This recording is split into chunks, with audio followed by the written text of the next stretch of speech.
जय हिंद साथियों, आप सभी का स्वागत है आज के इस न्यू सेशन में। दोस्तों, आज का सेशन मैंने आप लोगों को कल जो कराया था आप लोगों का स्वच्छ भारत में, ठीक है। तो उसी में आप लोग का ये नया निकल के आता है आप लोग का। ये कल का टॉपिक था कि स्वच्छता के संबंध में क्या गांधी जी के विचारधाराओं का क्या करना है, वर्णन करना है, ठीक है। इसमें मैंने आप लोगों को कुछ कुछ बताया था। चलो यहाँ से तो इसको देख लेते हैं एक बार फिर से कि गांधी जी के नेतृत्व में जब भारतीयों को जो आजादी तो मिल गई थी 1947 में, लेकिन उनका स्वच्छ भारत का जो सपना था वो आज भी अधूरा है। उसी सपना को जब महात्मा गांधी ने कहा था कि स्वच्छ स्वतंत्रता जो है, स्वच्छता सबसे ज्यादा जरूरी है, स्वतंत्रता से भी अधिक जरूरी है हमारे देश के निर्माण के लिए, हमारे राष्ट्र के निर्माण के लिए। उन्होंने साफ सफाई और स्वच्छता को जो है गांधीवादी जीवन शैली का अभिन्न अंग बताया है। उनका सपना जो है सभी के लिए संपूर्ण स्वच्छता का था, ठीक है। मतलब सभी आदमी स्वच्छ रहे, संपूर्ण रहे, ठीक है। कहते हैं कि शारीरिक खुशहाली और स्वास्थ्य वातावरण के लिए जो है स्वच्छता सबसे महत्वपूर्ण है। अगर आप स्वच्छ रहोगे तो उससे आपका स्वास्थ्य शरीर भी रहता है और स्वच्छ आपका वातावरण भी रहता है, दोनों चीज होता है। कहते हैं इसका असर जो है सार्वजनिक और व्यक्तिगत स्वच्छता पर पड़ता है। कहते हैं कि हर किसी के लिए जो है स्वच्छता, साफ सफाई और रख रखाव जो है, खराब स्वच्छता जो है स्थितियों के कारण होने वाली विभिन्न बीमारियों के बारे में सीखना हमें आवश्यक है, क्योंकि जब तक हमको पता नहीं चलेगा कि गंदगी से हमें कौन सी बीमारी होती है, कितनी खराब बीमारी होती है, तब तक हम उससे दूर नहीं हो सकते हैं, ठीक है। कहते हैं कि कम उम्र में सीखी गई आदतें व्यक्ति के क्या होते हैं, व्यक्तित्व में समाहित हो जाए। जैसे हम लोग बचपन में जो है ब्रश करना सीखे तो अभी तक हम लोग का वो क्या कोई आदत बन गया, सुबह उठ के ब्रश करना, ठीक है। उसी तरह कहा जाता है बचपन में हम लोगों को क्या करना चाहिए, सीख लेना चाहिए उस चीज को कि मतलब हम लोग को स्वच्छ से रहना है, ठीक है। कहते हैं भले ही हम छोटी उम्र से ही भोजन से पहले हाथ धोना, दांतों का नियमित सफाई और स्नान जैसी कुछ आदतें विकसित कर ले, फिर भी हमें सार्वजनिक स्थानों की साफ सफाई कोई परवाह नहीं रहती। यहाँ तक मैंने कल की क्लास में पढ़ा दिया था, ठीक है। इससे आगे आगे हम पढ़ते हैं, ठीक है। कहते हैं गांधी जी ने स्वच्छता और अच्छी आदतों पर जोर दिया है और अच्छे स्वास्थ्य से इसका घनिष्ठ संबंध बताया है। उन्होंने कहते हैं कि किसी को भी सड़कों पर थूकना या अपनी नाक साफ नहीं करनी चाहिए। कुछ मामलों में थूक कितना हानिकारक होता है कि रोगाणुओं जैसे दूसरों को जो है संक्रमित कर देते हैं। कहते हैं कुछ देशों में सड़क पर थूकना भी क्या अपराध माना गया है। जो लोग पान और तंबाकू चबाकर थूकते हैं उन्हें दूसरों की भावना का कोई भी ख्याल नहीं रहता है। मुंह से निकालने वाला थूक, बलगम आदि को भी मिट्टी के अंदर ढक देनी चाहिए, ठीक है। देखिए यहाँ तक मैंने कल की क्लास में पढ़ लिया था। जो बच्चे कल का क्लास नहीं किए होंगे वो बच्चे इस क्लास के बाद वो अपना पहला क्लास जाके कर लेंगे प्ले लिस्ट में, ठीक है, चेक करके। अब देखिए कहता है कि उनके परिवार और पश्चिम का प्रभाव क्या रहा स्वच्छता पे, वो देखते हैं, ठीक है। बिल्कुल आसान भाषा में मैंने आप लोग को कंपाइल करके लाया है, तो आप लोग को बिल्कुल आराम से पढ़ना है, ठीक है। कहते हैं गांधी परिवार राजकोट में काफी मशहूर थे। उनके पिता और जो है उनके दादा राजकोट और अन्य पड़ोसी राज्यों में भी क्या करते थे, दीवान यानी कि प्रधानमंत्री के रूप में कार्यरत थे गांधी जी के पिताजी और दादाजी, ठीक है। कहते हैं एक प्रधानमंत्री के बेटे और एक प्रतिष्ठित बैरिस्टर होने के नाते उन्हें शहर में जो उन्हें घर घर जाकर नालियों का निरीक्षण करने के लिए साहस की आवश्यकता होगी। आवश्यकता पड़ने पर गांधी जो है नैतिक साहस दिखाने में शायद ही कभी असफल है। उन्होंने जब जब चाहा तब तब उन्होंने देश में विभिन्न प्रकार क्रांतियों को लाने का प्रयास किया था।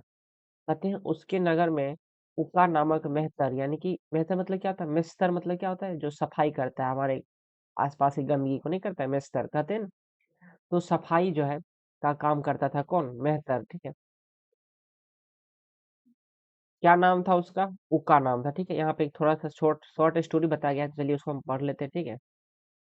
कहते हैं, यदि गांधी कभी उनको छूते थे तो उनकी माँ पुतलीबाई उन्हें क्या करती थी, स्नान करवाती थी कि नहीं उसको छू छू लिया, तुम क्या करो, स्नान करो। गांधी जो है एक विनम्र आज्ञाकारी को यह पसंद बिल्कुल भी नहीं आया। 12 साल का बेटा अपनी माँ से बहस करता था, यानी कि गांधी जब 12 साल का थे तब अपनी माता से बहस कर लेते थे अगर वो उसको छू के आते थे लड़का को, तो ठीक है, जो मेस्टर था उसको। कहते हैं वह पुत्र जो है गंदगी साफ करके हमारी सेवा करता है, उसका पैर स्पर्श मुझे कैसे प्रदूषित कर सकता है, माँ को कहते थे, ठीक है। मैं आपकी अवज्ञा नहीं करूंगा, लेकिन रामायण में कहा गया है कि राम ने जो है एक चंडाल यानी कि अछूत समझे जाने वाली जाति गुहाक को गले लगाया था। यानी कि जो अछूत समझे जाने वाला जो जात होता है, छोटी जाति, उनको भगवान राम ने गले लगाया था। तो हम फिर इसको छू दिए तो क्या हो गया माँ। जो रामायण हमें गुमराह नहीं कर सकती।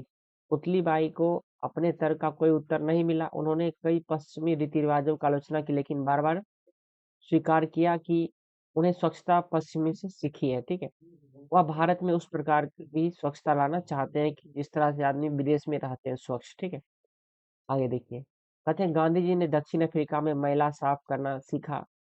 वहां उन्होंने उनके दोस्त उन्हें प्यार से महान सफाई कर्मी कहकर बुलाते थे। किनको? महात्मा गांधी जी को। ठीक है, महात्मा गांधी ने कहा कि प्रत्येक व्यक्ति को अपनी सफाई कर्मी स्वयं बननी चाहिए। अपनी खुद की सफाई जो है स्वयं से रखनी चाहिए। ठीक, किसी दूसरे पर आश्रित नहीं रहनी चाहिए। कहते हैं दक्षिण अफ्रीका में जब 3 साल रहने के बाद जो है वह अपनी पत्नी और बेटों को लाने के लिए भारत लौट आए। गांधी जी उस समय जब बम्बई प्रेसिडेंसी में जब प्लेग प्लेग बीमारी फैल गई थी। ठीक है, कहता है इसके राजकोट तक फैलने की आशंका थी। गांधी जी ने तुरंत राजकोट की स्वच्छता में सुधार के लिए अपनी सेवा की पेशकश की। उन्होंने प्रत्येक घर का जो है निरीक्षण किया और शौचालय को साफ करने की आवश्यकता पर बल दिया। ठीक है, क्योंकि प्लेग जब वो सब उसी सब बीमारी से होता है, गंदगी से। कहते हैं कीड़े मकोड़े से संक्रमित अंधेरे गंदे बदबूदार गड्ढे हो गए से उसे भयभीत कर दिया गया था। कहते हैं उच्च वर्ग के कुछ घरों में जब गटर का प्रयोग किया जाता था और जहाँ बदबू जो असहनीय होती थी, जहाँ पे तुम लोग निकलोगे वहां से तो तुम वहां से सह नहीं पाओगे, इतना गंदगी जगह रहता था गटर में। ठीक है, कहते हैं कि गांधी जी मूत्र और मलमूत्र के लिए 2 अलग-अलग बाल्टियों के उपयोग का सुझाव दिया सभी को, और इससे स्वच्छता में सुधार हुआ, बहुत ज्यादा सुधार हुआ। जब भी गांधी जी को थोड़ा सा भी सफाई का काम करने का जो है अवसर मिलता तो उन्हें क्या होती थी? बहुत खुशी होती थी। उनके लिए जो है लोगों की स्वच्छता के मानक की कसौटी उनके शौचालय की स्थिति थी कि मतलब शौचालय को हम लोग क्या करें, इतना मतलब स्वच्छ रखें, क्योंकि वहां हम लोग जाते हैं अपने शौच निवारण के लिए। अगर वहां पे मेरा नहीं हो शौच स्वच्छ होगा तो फिर वहां से क्या होगा? हम लोग को अंदर बहुत सारी मानसिक तनाव हो जाती है। पेट आपका अगर साफ नहीं रहेगा तो उसमें आप लोग को शरीर अच्छी तरह से काम नहीं करेगा, आपको भूख नहीं रहेगा, पाचन शक्ति अच्छी नहीं रहेगी, तो आपको माइंड में अच्छा सोच नहीं आएगा। इस तरह से जो है कहीं ना कहीं स्वच्छता हमारे लिए क्या है? बहुत जरूरी चीज है। उन्होंने खुद को भंगी बताया और कहा कि अगर वह सफाई कर्मी बनकर मर सके तो उन्हें क्या होगा? संतोष होगा। महात्मा गांधी जी का कहना था। ठीक है, उन्होंने रूढ़िवादी हिंदुओं से अछूतों के साथ उनका भी सामाजिक बहिष्कार करने को कहा। उन्होंने कहा कि जो अपने यहाँ पे हिंदू समझते हैं अपने आप को और वो बोलते हैं कि छोटी जाति वाले को छू देने पे हाथ धोना पड़ेगा, ये सब कहीं की नीति नहीं है, ये सब को बंद करो। ठीक है, दक्षिण अफ्रीका में गोरे लोग भारतीयों को उनकी गंदी आदतों के कारण तुच्छ समझते थे। गांधी ने उनके क्वार्टरों का जो है निरीक्षण किया और उनसे अपने घरों और आसपास को साफ रखने के लिए कहा। ठीक है, उन्होंने इसके बारे में सार्वजनिक बैठक में जो है बात की और अखबारों में लिखा कि डरबन ने गांधी का घर पश्चिमी शैली में बनाया गया था। तो बाथरूम में पानी के लिए जो कोई आउटलेट नहीं था। उनके साथ रहने वाले कलकों ने द्वारा उपयोग किए जाने वाले कमोड और चैम्बर पॉट का साफ करना पड़ता था। किनको? महात्मा गांधी जी को। उन्होंने अपनी पत्नी कस्तूरबा को भी ऐसा करने के लिए मजबूर किया। उन्होंने अपने छोटे बेटे को भी यह काम सिखाया कि अब जहाँ पे रहते हो वहाँ का सारा चीज सफाई जो है खुद से करनी चाहिए हम लोगों को। ठीक है, गांधी जी के समूह ने जो है गांव में जनसंपर्क कार्यक्रम चलाया और धीरे धीरे गांव में जाके कहना शुरू किए कि नहीं, आप लोग को भी साफ रहना चाहिए। एक दिन सुबह जो है मार्च के अंत में जो उनकी पार्टी के पुरुष और महिला जो है का एक जत्था अपने साथ झाड़ू और कुदाल लेकर शिविर के पास, जहाँ पे गांव के हरिजन बस्तियों में आ गए। ठीक है, उन्होंने स्वच्छता की जो है आवश्यकता, अपने आंगनों को साफ रखने, कूड़े को इधर उधर उड़ाने के बजाय दफनाने की आवश्यकता है के बारे में बात की हरिजन समाज से। ठीक है, जब गांधी जी बातचीत में लगे हुए थे तो उनके साथ आए लोग जो है स्वयं बस्ती की सफाई करने लगे। खुले में मल मूत्र को फैलने से रोकने की आवश्यकता पर प्रकाश डाला, क्योंकि इससे जब मक्खियां आकर्षित होती है और बीमारियां क्या होती है उससे फैलते हैं। वही मक्खियां हमारे खाना पा के बैठ जाती है तो फिर क्या होता है उसी से बहुत सारी बीमारी गंदगी आती है।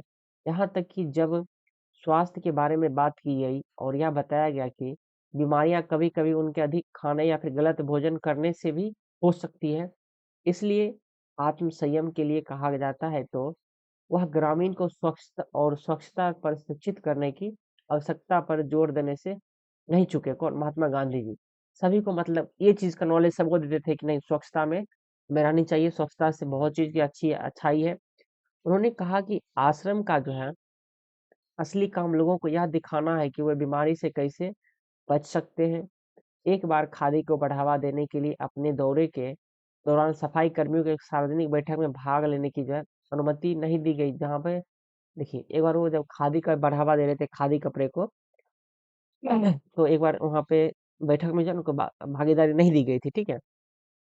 जहां गांधी जी को बोलना था कि जब गांधी को इसके बारे में पता चला तो उन्होंने आयोजकों से कहा कि आप अपने पर्स और अपने पते पर रख सकते हैं, मैं केवल अछूतों के साथ बैठक करने जा रही हूँ, बाकी सभी लोग जो चाहे। यहाँ मृत्यु से 2 साल पहले गांधी कुछ दिन के लिए जब बम्बई और दिल्ली में सफाई कर्मचारियों कॉलोनी में रहे, मतलब वो जो विभिन्न जगह पे जा जाके उन्होंने सफाई के बारे में सभी आदमी को जागरूक किया, समझाया कि नहीं वाकई में हम लोग को जो है सफाई पे बहुत ज्यादा बल देना चाहिए। क्योंकि आज का शिक्षित अगर आदमी नहीं होगा तो फिर वो अपना स्वच्छता खुद से नहीं कर सकता है और गंदगी में रहना ही पसंद करेगा। कहते वह उसी आवास में जो रखना चाहते हैं। और उनके भोजन में भाग अधिक बार पूरे भारत की दौरा किया उन्होंने। वे जहां भी और जब भी गए उन्होंने आए, कहते अपनी लेना चाहते थे क्या चीज, सो देखिए उन्होंने कहते उन्होंने एक से ना किसी रूप में अस्वच्छ स्थिति पाई और कहा कि हालांकि कुछ ही लोग जूते खरीद सकते हैं लेकिन भारत में नंगे पैर चलना अकल्पनीय है। देखिए महात्मा गांधी चप्पल काहे नहीं पहनते थे, क्योंकि उन्होंने देखा समाज में कि अगर हम पहन लेते हैं तो और सब आदमी नंगे पैर चलेंगे, इससे अच्छा है कि हम भी नंगे पैर चलेंगे, जैसे सब आदमी चलता है वैसे ही चलेंगे, ठीक है। यहाँ तक कि बम्बई जैसे शहर में भी आसपास इमारतों में रहने वाले लोगों द्वारा भूखे जाने के डर से लोग सड़कों पर चलते थे, ठीक है।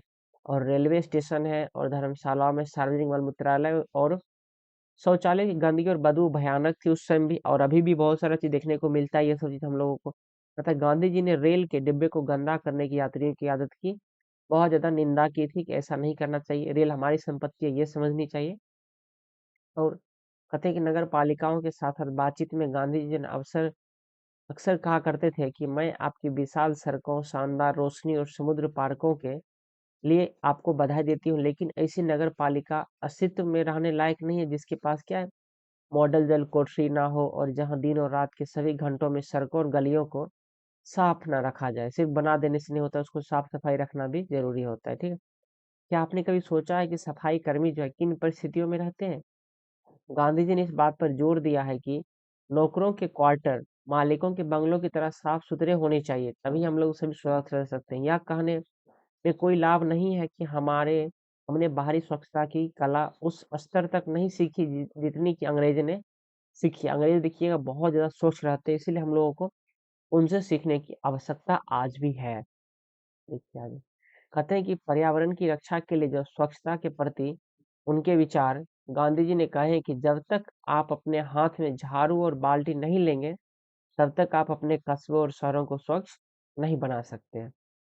जब उन्होंने एक मॉडल स्कूल का निरीक्षण किया गांधी जी ने, तो उन्होंने शिक्षकों से क्या कहा, सो देखिए आप अपने संस्थान को आदर्श बनाएंगे यदि यदि छात्रों को साहित्यिक शिक्षा देने के अलावा उनके लिए जो है रसोइया और सफाई कर्मचारी भी बनाएंगे। तो छात्रों को उनकी सलाह थी कि यदि आप अपने स्वयं के सफाई कर्मी बन जाते हो तो आप अपने आसपास के वातावरण को स्वच्छ बना लेंगे, स्वाभाविक सी बात है। और एक विशेषज्ञ सफाई कर्मी बनने के लिए विक्टोरिया क्रॉस जीतने का कम साहस की आवश्यकता नहीं है। देखिए आप लोग को बिल्कुल ये समझ में आ ही रहा होगा, बिल्कुल इजी भाषा मैंने आप लोग के यहाँ पे लेकर आया, ठीक है। जो गांधी जी का विचार था और उन्होंने क्या क्या किया वही बात के यहाँ पे विश्लेषण हम कर रहे हैं। कहते हैं कि उनके आश्रम के पास जो है कि ग्रामीण ने मल को मिट्टी से ढकने के लिए मना कर दिया। उन्होंने कहा कि निश्चित रूप से यह भंगी का काम है। भंगी मतलब कौन, गांधी जी का, ठीक है। भंगी के चेहरे को देखना तो पाप है, साथ ही साथ मल पर मिट्टी फेंकना तो और भी पाप है, ठीक है, लोग सब बोले। तो गांधी जी जो है गाँव में सफाई कार्य की स्वयं निगरानी करते थे। मिसाल कायम करने के लिए जो है वह कुछ महीनों तक खुद बाल्टी और झाड़ू लेकर जो है गाँव में जाते रहते थे ताकि सभी आदमी उनसे सीखे, ठीक है। कहते हैं कि उनके साथ दोस्त और मेहमान भी गए थे। वह बाल्टी भर मिट्टी और मल लेकर आए और उन्होंने गड्ढों में दबा दिए, ठीक है। कहते हैं उनके आश्रम में सफाई का सारा काम कैदियों द्वारा किया जाता था, ठीक है। गांधी जी ने उनका मार्गदर्शन किया। वहाँ विभिन्न नस्लों हो गए, धर्मों और रंगों के लोग रहते थे उनके कहाँ पे, कुटिया में, ठीक है। कहते हैं कि आश्रम आश्रम में, ठीक है, कहते हैं आश्रम की जमीन पर कहीं भी जो है गंदगी नहीं मिलती थी। सारा कूड़ा सब्जियों के छिलकों को गड्ढे में क्या कर दबा दिया जाता था, जिससे ही खाद का निर्माण हो जाता है, ठीक है, जैविक खाद का। और बचा हुआ भोजन जो है एक अलग खाद के लिए गड्ढे में डाल दिया जाता था, ठीक है। कहते हैं कि बाद में मिट्टी में दबा हुआ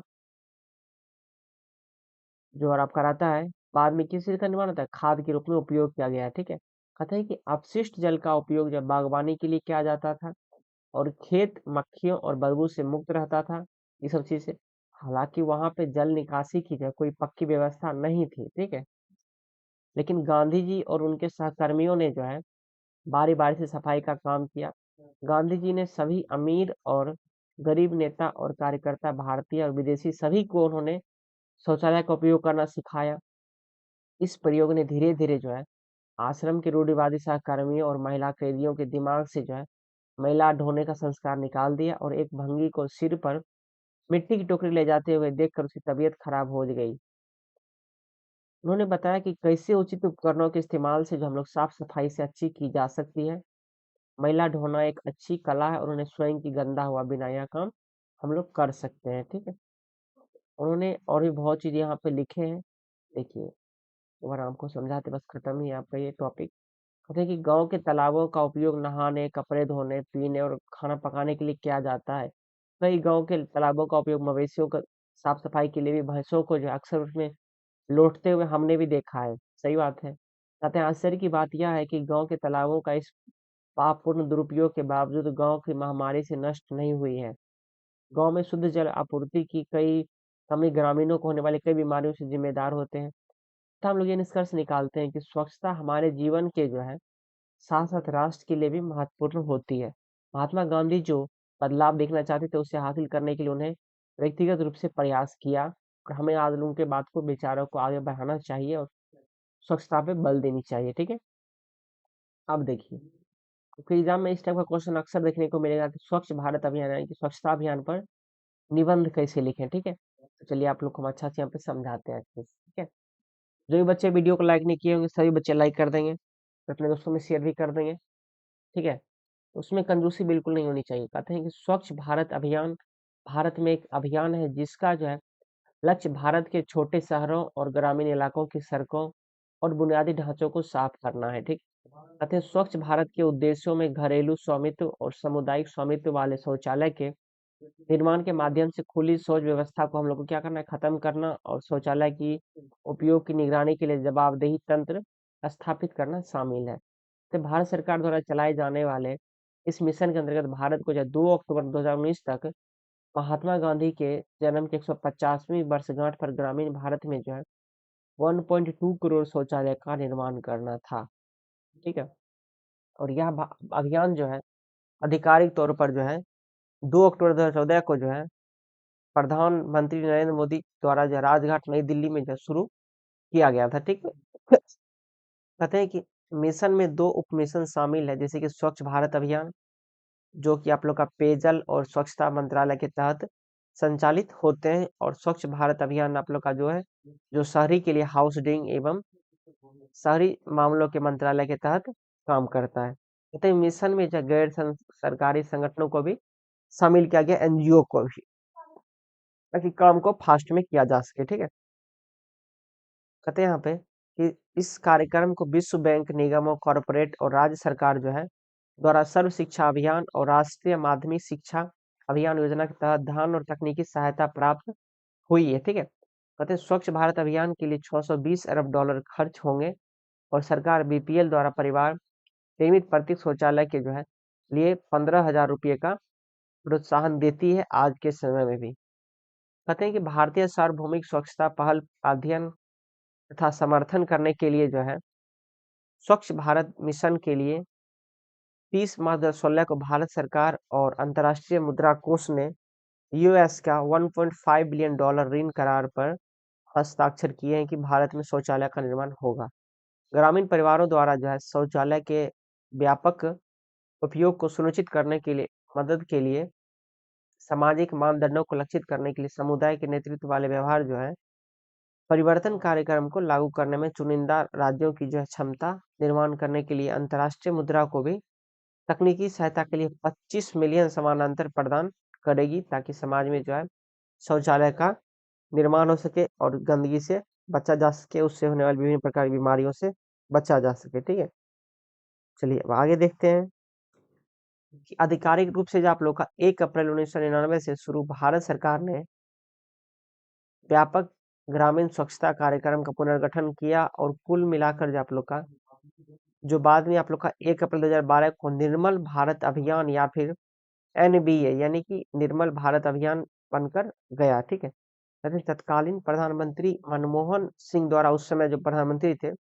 यह कार्यक्रम था कि वस्तुतः स्वच्छ भारत अभियान के रूप में 24 सितंबर 2014 को कैबिनेट की मंजूरी से निर्मल भारत अभियान का पुनर्गठन किया गया था। ठीक है, कहते हैं कि स्वच्छ भारत अभियान के तहत जो है नगरों एवं गांव की सड़कों पर जो है पूरा प्रबंधन एवं स्वच्छता अभियान चलाया जा रहा है आज भी। कहते हैं स्वच्छता से क्या तात्पर्य है, इसके घटकों का वर्णन करें और स्वच्छता से प्रभावित तत्वों का भी वर्णन करें। देखिए ये टॉपिक अब निकल के आता है आपका सामने। ठीक है, तो इस टॉपिक में थोड़ा सा कर लेते हैं। ठीक है, बाकी इसमें आप लोग को कल क्लास के बाद, क्योंकि ज्यादा लॉन्ग वीडियो बनाने से कोई फायदा नहीं है आप लोगों को। ठीक है, बोरिंग आप लोग भी हो जाते हो।